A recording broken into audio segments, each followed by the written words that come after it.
Okay, so we found a couple of interesting solutions that you liked and were helpful to you. So we're going to go through two of them. The first is from our friend Vincent.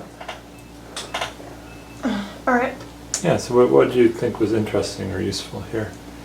I thought this was a cool way to solve one of the problems that I was having, and that was that I can show that this rectangle here and this rectangle here are congruent. Okay.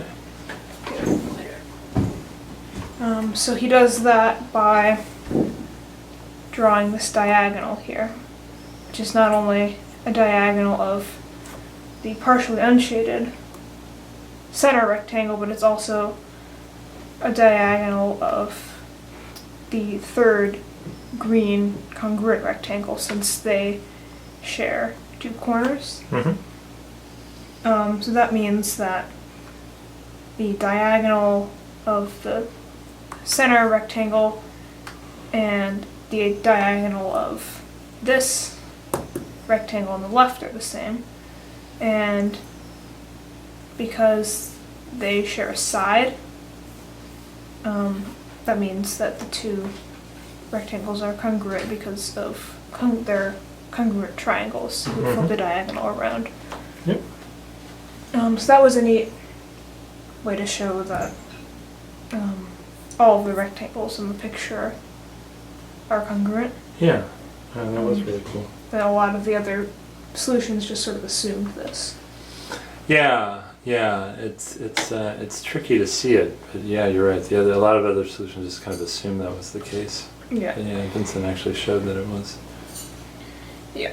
Okay, and then there was another solution that you thought was really interesting, and maybe we can get both of these on screen together. So let's maybe fold it under. Yeah, there we go. Okay. So this was sort of by reasoning. All right, so this is, who is this? Misty Guthrie. Yeah. Okay, yeah, this was an interesting one. So they split up the center rectangle into sections of ninths. They go along and do it like this. Mm-hmm. And I think they look at these intersection points. They draw perpendiculars out from here and here to decide that the section should be 1/9 long. Okay. They do that by measuring. And once they do that, they realize that this section is the same as this, and all of these sections are. So you can just move this unshaded part up to this shaded part and replace this with shading. Uh-huh.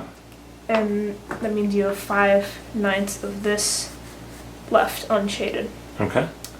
And since all of these others have 9/9 shaded, it's you can, I guess, convert that into 27ths. Yeah. Because each of these is a third. So that's a total of 18 plus 5, 23 27ths shaded.